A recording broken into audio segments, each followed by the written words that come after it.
Aujourd'hui, je veux te parler d'une onction fraîche.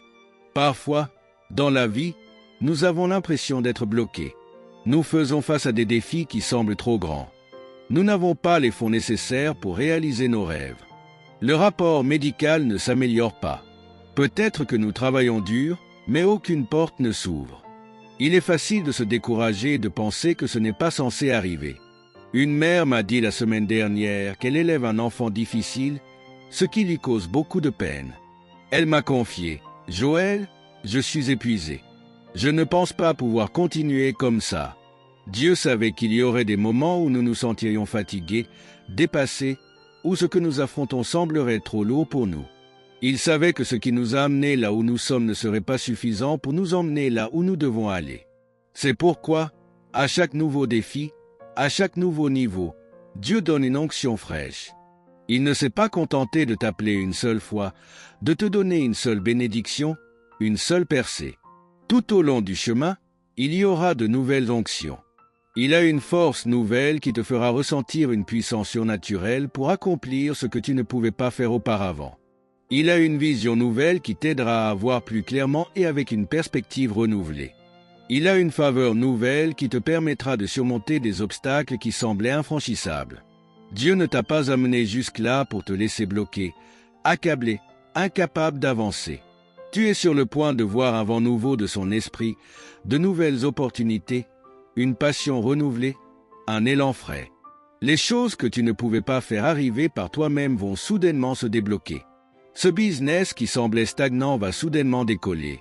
Des clients viendront à toi. Les bonnes personnes frapperont à ta porte. Ce ne sera pas un simple coup de chance. Ce sera une onction fraîche.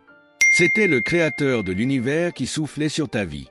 Le rapport médical disait que tu devrais vivre avec cette maladie, que tu devais l'accepter. Mais soudainement, ta santé commence à se rétablir. Tu ressens une nouvelle force, une vitalité renouvelée. Les experts ne peuvent pas l'expliquer. Qu'est-ce que c'était? Une onction fraîche. Peut-être pensais-tu que cette addiction te limiterait toute ta vie. Elle est dans ta famille depuis des générations. Mais soudainement, tu as la force de la surmonter, la discipline pour rester ferme. Tu te lèves et brises cette dysfonction. Cette malédiction générationnelle est rompue. C'est une onction fraîche, un pouvoir divin, une capacité surnaturelle de faire ce que tu ne pouvais pas accomplir seul. Nous traversons tous des moments où nous devrions être bloqués, accablés. Chaque pensée nous dit que c'est permanent, que rien ne changera jamais. Mais prépare-toi, car c'est à ce moment-là que Dieu intervient avec une onction fraîche. C'est ce qui est arrivé à David. Il était dans les champs, âgé de 17 ans, lorsque le prophète Samuel est arrivé chez lui pour choisir le prochain roi d'Israël. David avait 7 frères. Samuel les regarda et dit à leur père, « Isaïe, ce n'est aucun d'eux. As-tu un autre fils » Isaïe répondit, « Oui, il y a David, mais il est dehors, dans les champs. Je suis sûr que ce n'est pas lui. » Il pensait que David était trop jeune, trop petit, pas assez qualifié. Mais Dieu ne juge pas comme les hommes jugent. Samuel regarda David et dit, « C'est lui. » Il le niait alors comme le prochain roi d'Israël. Avec cette onction, David n'a pas laissé l'amertume s'installer dans son cœur face au rejet de son père et de ses frères. Avec cette onction, il est retourné s'occuper des brebis, même s'il savait qu'il était destiné à être roi. Avec cette onction, il est allé affronter Goliath et est devenu un héros national. Il a servi fidèlement le roi Saul comme porteur d'armes, malgré la jalousie de ce dernier qui a tenté de le tuer. Mais avec cette onction, David a su gérer cette jalousie sans chercher à se venger. Des années plus tard, Saul fut tué au combat, et David était sur le point de monter sur le trône. Il avait alors 30 ans. Dans 2 Samuel, il est écrit que les hommes de Juda vinrent réunir David comme leur roi. Mais David avait déjà été oint. Pourquoi l'avoir fait à nouveau? Parce que Dieu avait une onction fraîche pour lui, point et elle savait que David allait affronter de nouvelles batailles, de nouveaux défis, où il aurait besoin d'une plus grande sagesse et d'une plus grande force. Alors, Dieu a soufflé sur la vie de David d'une nouvelle manière. Avec cette deuxième onction, David a pris le trône, vaincu ses ennemis et conquis de nouveaux territoires. Mais ce n'était pas encore l'accomplissement total de ce que Dieu lui avait promis. Il n'était pas roi sur toute la nation, seulement sur l'une des 12 tribus d'Israël. Les 11 autres tribus avaient leurs propres dirigeants. Cependant, ce que Dieu a commencé dans ta vie, il va l'accomplir. L'onction que tu as aujourd'hui, la faveur, la force et la capacité dont tu disposes ne sont pas là où tu vas t'arrêter. Dieu a prévu de nouvelles onctions pour toi. Comme David, tu pourrais penser, « Cela fait des années que j'attends, je mène, mais pas toute la nation, pour ainsi dire. » Mais Dieu agit par étapes. Il t'amène de gloire en gloire. L'onction sur ta vie augmentera à mesure que tu entreras dans de nouveaux niveaux. Si parfois tu as l'impression d'être bloqué, c'est parce que tu bases ton avenir sur ce que tu as en ce moment. Mais ce que tu ne vois pas, c'est qu'une nouvelle onction arrive. Dieu va souffler sur ta vie d'une manière nouvelle. La saison dans laquelle tu te trouves actuellement, tu as déjà l'onction nécessaire pour l'affronter. Tu ne manques de rien. Et quand le moment viendra où tu auras besoin de plus, l'onction augmentera, la faveur augmentera, les bonnes personnes apparaîtront. Dieu n'a pas mal évalué ta vie.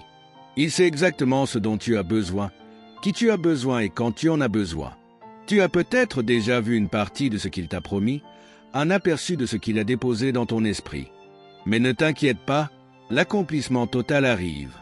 Il y a déjà de nouvelles onctions préparées pour toi, des portes qui vont s'ouvrir, un potentiel que tu vas découvrir, des choses qui vont s'aligner. À 37 ans, soit 7 ans après sa deuxième onction et 20 ans après la première, l'Écriture dit que les anciens d'Israël sont venus voir David et l'ont un roi sur tout Israël.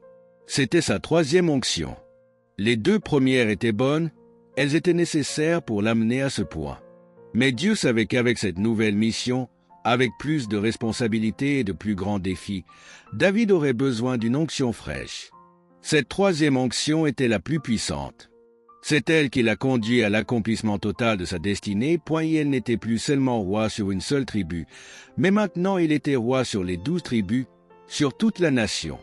Ce que je veux que tu comprennes, c'est qu'à chaque saison de ta vie, lorsque tu t'apprêtes à monter à un nouveau niveau, lorsque tu as besoin de plus de sagesse, de plus de force, de plus de protection, Dieu sera là avec une onction fraîche, avec de nouvelles idées, un nouvel élan, de nouveaux talents.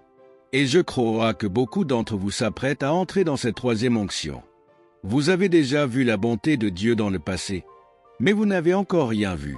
Cette troisième onction va vous propulser dans l'accomplissement total de ce que Dieu a prévu pour vous. Une nouvelle onction est le signe que quelque chose de plus grand arrive, de plus grandes opportunités, une plus grande influence, de plus grandes ressources. Mais il y aura aussi une plus grande opposition. Vous ne verrez pas une faveur accrue sans faire face à des adversités accrues, sans que des personnes ne s'opposent à vous, sans que des circonstances essaient de vous décourager. Mais ne laissez pas les difficultés, ceux qui ne vous soutiennent pas, ou ceux qui ne fonctionnent pas vous convaincre de reculer et de penser que vous n'êtes pas à la hauteur. Non, vous êtes ou un pour affronter l'adversité, ou un pour faire tomber les géants, ou un pour gérer les personnes jalouses, ou un pour conquérir de nouveaux territoires et briser les barrières qui ont retenu votre famille captive. Si vous voulez entrer dans cette onction, vous devez vous voir comme fort, confiant, puissant, capable d'affronter ce qui est devant vous. Vous ne manquez de rien. Vous n'êtes pas désavantagé. Vous avez tout ce dont vous avez besoin pour la saison que vous traversez. Et quand vous aurez besoin de plus, il y aura une nouvelle onction. Dieu a déjà planifié votre vie. Il a déjà préparé votre deuxième onction, votre troisième, votre 12e, votre 20e. Vous allez entrer dans une faveur nouvelle, une nouvelle force, de nouvelles opportunités que vous ne pouviez pas provoquer par vous-même. L'Écriture dit que les anciens d'Israël sont venus vers David pour loindre roi de la nation. Ce n'est pas David qui est allé vers eux. Il ne priait pas en disant « Seigneur, s'il te plaît, oins-moi. Seigneur, ce défi est trop grand. Tu m'as promis cela à 17 ans, maintenant j'en ai 37, pourquoi cela n'arrive-t-il pas ?» Non, David continuait simplement à marcher dans l'onction qu'il avait. Il donnait le meilleur de lui-même là où il était. Honorait Dieu, priait avec audace, faisait des pas de foi. Et au moment parfait, quand il en avait besoin, une nouvelle onction est venue. Ce n'est pas quelque chose que vous devez forcer, sur lequel vous devez lutter, vous acharner. C'est la main de Dieu qui souffle sur votre vie, vous donnant la puissance nécessaire pour accomplir votre destinée. Ce que Dieu a ordonné pour toi ne peut pas être arrêté par les gens, par les échecs, les déceptions ou les retards. L'onction sur ta vie surpassera toute force qui essaiera de te retenir. Le père de David aurait pu le décourager, lui faire croire qu'il était inférieur, pas qualifié. Mais David a secoué cela. Ses frères se moquaient de lui, essayaient de le rabaisser. Mais David aurait pu être amer et essayer de leur prouver qui il était. Au lieu de cela, il les a ignorés et a avancé. Le roi Saül était jaloux et en colère, il a fait de son mieux pour tuer David, envoyant son armée à sa poursuite. Mais l'onction sur la vie de David l'a protégé. De la même manière, l'onction sur ta vie te mènera exactement là où tu es censé être. Arrête d'être découragé à cause des gens qui essaient de te discréditer ou de te rabaisser.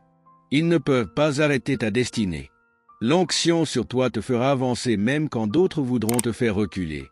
Dieu prépare une table devant toi, en présence de tes ennemis. Et voici la clé. David n'a vu aucune de ces onctions arriver. Samuel s'est présenté à l'improviste chez lui pour la première onction. Il n'a pas appelé, il n'a pas envoyé de message, il est juste arrivé soudainement et a frappé à la porte. La deuxième onction, l'Écriture dit que les hommes de Juda ont voyagé jusqu'à Hébron et ont oint David comme roi de Juda. Même chose, David ne les avait pas invités. Ils ne savaient même pas qu'ils venaient. Ils sont juste arrivés et l'ont oint roi. La troisième onction, les anciens d'Israël sont venus vers David sans prévenir. Nous te faisons roi sur toute la nation. Dieu a préparé certaines de ces onctions fraîches pour toi, qui vont te surprendre. Tu ne les verras pas venir. Tu pensais avoir atteint tes limites, puis soudainement, Samuel frappe à ta porte. Puis les hommes d'Hébron arrivent. Puis les anciens d'Israël se présentent. Il y a une onction pour chaque nouvelle saison de ta vie. Après cette troisième onction, David est allé capturer Jérusalem. Les Jébusiens y vivaient depuis des années. Ils avaient construit d'immenses murs et fortifié la ville. Ils disaient, David n'a aucune chance. Il ne pourra jamais briser notre forteresse. Mais David avait une sagesse surnaturelle. Il a dit à ses hommes, nous n'allons pas passer au-dessus des murs. Nous n'allons pas aller haut. Nous allons aller bas. Jérusalem avait des conduites d'eau souterraines, des tunnels qui fournissaient l'eau et le drainage à la ville. Pendant que les Jébusiens surveillaient les murs, s'assurant que personne ne puisse les escalader, David et ses hommes sont passés par les tunnels sous la ville. Ils sont entrés et ont pris Jérusalem. Les Jébusiens avaient dit que David ne pourrait jamais la conquérir. Mais non seulement il les a vaincus, mais aujourd'hui encore, cette ville est appelée la cité de David. Il y a peut-être des choses que l'ennemi a murmurées à ton oreille en disant que tu ne pourras jamais les vaincre. Cette maladie ne gagnera jamais. Cette addiction ne te brisera pas. Tu rencontreras la bonne personne. Ne crois pas ces mensonges. Il y a une onction pour chaque promesse que Dieu a placée dans ton cœur. L'ennemi peut faire du bruit, comme ces Jébusiens, parlant fort et essayant de t'intimider. Ne lui prête pas attention. Un jour, comme David, cette ville portera ton nom. Dieu a le dernier mot. Oui, l'opposition peut sembler immense, cette ville peut paraître imprenable, mais Dieu a des moyens inhabituels. Il ne fera peut-être pas les choses comme tu l'imaginais. Les gens pensaient que David devrait escalader les murs, mais Dieu l'a fait passer en dessous. Dieu a des stratégies auxquelles nous n'avons jamais pensé. Une onction est sur le point de descendre sur ta vie pour que tu puisses capturer ce qui t'appartient. Jérusalem appartenait à David, mais des ennemis vivaient dans sa ville. De la même manière, la guérison t'appartient, la liberté t'appartient, l'abondance, les bonnes relations, cet enfant pour lequel tu pries, tout cela t'appartient.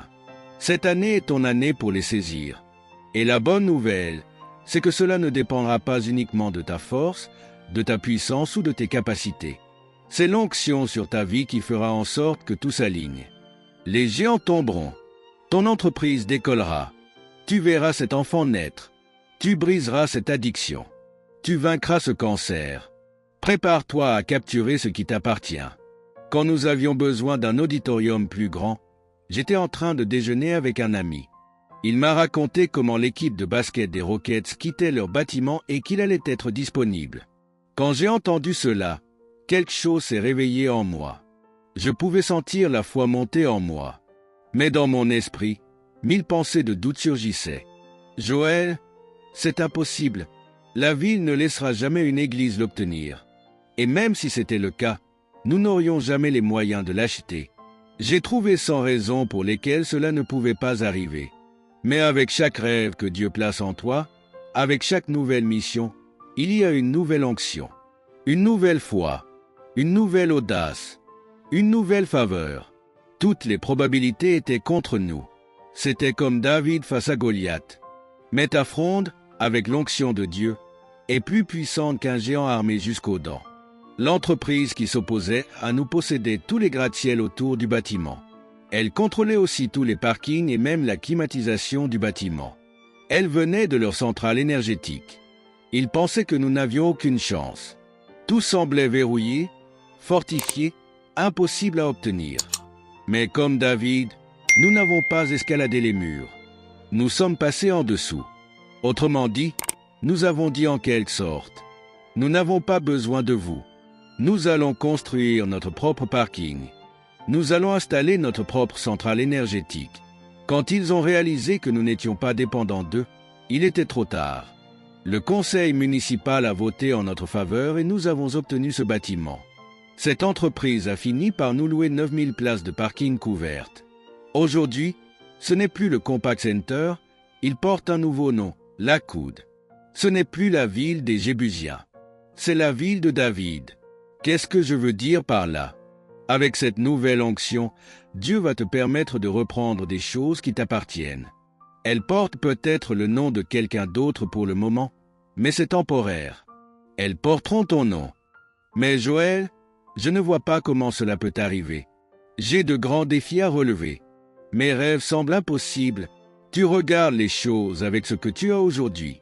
Mais ce que tu ne vois pas, c'est la nouvelle onction qui arrive.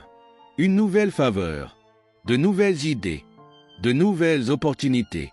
David n'aurait pas pu conquérir Jérusalem avec seulement la première onction. Il n'aurait pas réussi seulement avec la deuxième onction. C'est cette troisième onction qui lui a permis d'atteindre la plénitude de son destin. Ne sois pas découragé si tu es encore dans cette première ou deuxième onction. Peut-être que tout semble bloqué. Tu fais ce qu'il faut, mais tu es toujours dans les champs avec les brebis. Saul est toujours en train de te poursuivre. Les Jébusiens sont toujours sur ton territoire. La bonne nouvelle, c'est qu'une troisième onction arrive. Une faveur nouvelle, une guérison nouvelle, une promotion qui va te propulser dans ton destin, où tu verras l'accomplissement total de ce que Dieu a prévu pour toi. Regarde Moïse. Il pensait que tout était fini. Il avait passé 40 ans dans le désert à se cacher. Il savait qu'il était appelé à libérer le peuple d'Israël, mais il avait fait une erreur. Il avait tué un Égyptien qui maltraitait un Hébreu. Il avait dû fuir pour sauver sa vie. Et pourtant, dès qu'il était bébé, une onction reposait déjà sur lui. Le roi d'Égypte avait ordonné d'exécuter tous les garçons hébreux de moins de 2 ans. Mais la mère de Moïse l'avait caché. Il y avait une protection divine sur lui. Une faveur surnaturelle l'avait gardé en vie. Mais les choses ne s'étaient pas déroulées comme Moïse l'avait imaginé. Il était perdu dans le désert, fatigué, découragé, persuadé qu'il avait raté sa chance. Si seulement je n'avais pas fait cette erreur. Nous pouvons abandonner nous-mêmes. Mais Dieu n'abandonne jamais. Son appel sur ta vie est irrévocable. Il ne change pas d'avis. À 80 ans, Dieu est apparu à Moïse dans un buisson ardent et lui a dit « Moïse, enlève tes sandales. Tu es sur un sol saint. » Moïse n'avait pas entendu la voix de Dieu depuis 40 ans. Et soudain, le Créateur de l'univers, le Dieu Très-Haut, lui parle. Tu te sens peut-être dans le désert. Cela fait longtemps que tu n'as pas entendu la voix de Dieu, tu ne ressens peut-être plus sa présence. Mais Dieu ne t'a pas oublié. Ce qu'il a décidé pour toi s'accomplira. Dieu a dit à Moïse, « Va dire à Pharaon, laisse partir mon peuple. » Mais Moïse a répondu, « Seigneur, je ne peux pas parler à Pharaon. J'ai un problème d'élocution. Je bégais. Je ne parle pas bien. » Moïse regardait ses propres capacités, ses limites, ses faiblesses, son bégaiement. Il ne réalisait pas qu'avec chaque nouvelle mission vient une nouvelle onction. Dieu ne te demandera jamais de faire quelque chose sans te donner la puissance pour l'accomplir.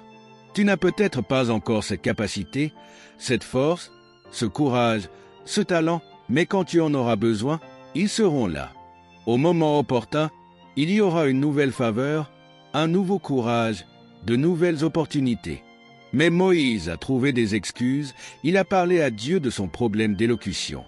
J'aime la façon dont Dieu lui a répondu. Moïse, qui a fait ta langue? Qui a créé ta bouche? Qui donne la vue aux aveugles? Qui ressuscite les morts? En d'autres termes, Dieu lui disait, Moïse, sais-tu qui je suis? Je suis le Dieu qui a parlé et le monde a été créé. Je suis le Dieu qui a lancé les étoiles dans l'espace. Ta langue n'est pas un problème pour moi. Tu regardes la situation telle qu'elle a toujours été, mais c'est un jour nouveau. Ma puissance va se manifester en toi d'une nouvelle manière. Ma faveur, ma force, ma sagesse seront sur toi pour que tu accomplisses ce que j'ai prévu. Moïse est allé parler au Pharaon et a vu Dieu accomplir des prodiges incroyables. Comme promis, Dieu a libéré les Israélites. Alors que nous entrons dans cette nouvelle année, Dieu va te présenter des opportunités qui te sembleront trop grandes, des rêves qui te dépasseront, des oppositions qui paraîtront trop fortes. Tu seras tenté de reculer, comme Moïse, de laisser le doute, la peur ou tes propres limites t'arrêter. Mais Dieu te dit aujourd'hui ce qu'il a dit à Moïse. Qui a fait ta langue? Qui t'a donné tes dons? Qui a placé ce potentiel en toi? Qui dirige tes pas? Qui t'a couronné de faveur? Qui t'a choisi avant même que tu sois formé dans le ventre de ta mère? Qui a planifié chacun de tes jours pour ton bien? C'est le Dieu qui a créé l'univers. En ce moment même, il souffle une nouvelle onction sur ta vie. Tu vas ressentir une force surnaturelle pour surmonter ce qui essaie de te stopper. Tu entres dans un second souffle, plus de passion, plus d'énergie, une plus grande détermination. Ce qui semble permanent, ces pharaons dans ta vie, ces obstacles qui refusent de partir, Dieu est sur le point de les briser soudainement. Tu es sur le point de voir cette percée que tu attends depuis si longtemps. Comme pour Moïse, ces choses inachevées dans ta vie, ces promesses qui te semblent trop lointaines, vont s'accomplir. Dieu ne nous a pas créés pour atteindre seulement une partie de notre destinée, pour réaliser une partie de notre but, pour être presque libre, presque en bonne santé, presque heureux. J'ai presque réussi à me marier. J'ai presque réussi à me débarrasser de cette dette. J'ai presque appris à maîtriser ma colère. J'ai presque accompli ce rêve. Non. Comme David a reçu une troisième onction pour atteindre la plénitude de son appel, une nouvelle onction arrive pour toi afin que tu vois l'accomplissement total de ce que Dieu a prévu. Il va achever ce qui était resté incomplet. Maintenant, tu dois recevoir cela par la foi. Chaque matin, déclare « Merci, Père, pour une nouvelle onction. Merci, Seigneur, pour une vision renouvelée. Merci, Père, pour une croissance nouvelle. Nous ne sommes pas appelés à rester stagnants, à atteindre un niveau et à nous arrêter, à traverser des difficultés et à en ressortir amers, seuls ou découragés. Dieu dit dans Ésaïe, « Je fais une chose nouvelle, ne l'apercevez-vous pas ?» Sous-entendu, si tu ne perçois pas ce que Dieu est en train de faire, si tu ne réalises pas qu'il est un Dieu d'onction nouvelle, de faveur nouvelle, de vision nouvelle, alors tu risques de ne pas voir ces nouveaux niveaux, cette beauté aux lieux décents, cette abondance qui t'appartient. Mais Joël, c'est encourageant, mais j'ai l'impression d'avoir été oublié. Rien de nouveau depuis 72 ans. La bonne nouvelle, c'est que ton jour est arrivé. Tu as peut-être été bloqué dans le passé, mais tu es sur le point d'être libéré. Dieu souffle sur ta vie d'une nouvelle manière. Tu vas voir une faveur que tu n'as jamais vue. Oui, tu as déjà eu des victoires. Dieu a été bon pour toi. Mais peut-être que maintenant, les choses se sont stabilisées, les affaires sont lentes. Il est facile de s'installer dans cette situation et de penser que tes meilleurs jours sont derrière toi. Mais Dieu ne fait jamais ses plus grandes œuvres dans ton passé. Elles sont toujours dans ton avenir. Tes plus grandes victoires, tes moments les plus gratifiants, tes plus grands accomplissements ne sont pas derrière toi, ils sont encore devant. Tu es sur le point d'entrer dans un nouvel élan, une saison de croissance où tu vas fleurir, voir de nouvelles portes s'ouvrir et des opportunités venir à toi. Ce sera inhabituel. Tu ne pourras pas l'expliquer, cela n'aura pas de sens humainement parlant. C'est la main de Dieu qui souffle sur ta vie d'une nouvelle manière. Maintenant, ma question est, vas-tu recevoir cette onction nouvelle? Vas-tu être en accord avec Dieu et laisser cette semence s'enraciner? Il fait une chose nouvelle, mais tu dois la percevoir. Ne commence pas une nouvelle année avec une mentalité ancienne. Tandis que le calendrier change, Dieu t'envoie du renouveau. Une faveur nouvelle, une attitude nouvelle, une vision nouvelle. Tu vas voir les choses plus clairement. Tu vas recevoir une direction divine, un esprit de sagesse et de discernement pour faire les bons choix pour ton avenir. Peut-être que tu te sens fatigué, épuisé. Tu as travaillé dur, élevé tes enfants, fait face à l'adversité tout en restant fidèle, en continuant à aller à l'église, en étant bon envers les autres. Dieu voit ta fidélité. Il voit tes efforts, ton engagement, les sacrifices que tu fais. En ce moment même, il souffle une force nouvelle sur toi. Tu vas ressentir cette puissance surnaturelle, une détermination qui se lève, une énergie nouvelle, une passion renouvelée. Je déclare et proclame une nouvelle onction sur toi et sur ta famille. Tu courras et tu ne seras pas fatigué. Ta jeunesse sera renouvelée comme celle de l'aigle. Comme David, tu vas capturer ce qui t'appartient. Comme Moïse, tu vas voir Dieu achever ce qu'il a commencé dans ta vie. Au nom de Jésus. Et si tu reçois cela, peux-tu dire Amen? Amen. J'aimerais te donner l'opportunité de faire de Jésus le Seigneur de ta vie. Veux-tu prier avec moi? Dis simplement, Seigneur Jésus, je me repens de mes péchés. Viens dans mon cœur. Je te fais mon Seigneur et Sauveur. Si tu as fait cette prière, nous croyons que tu es né de nouveau.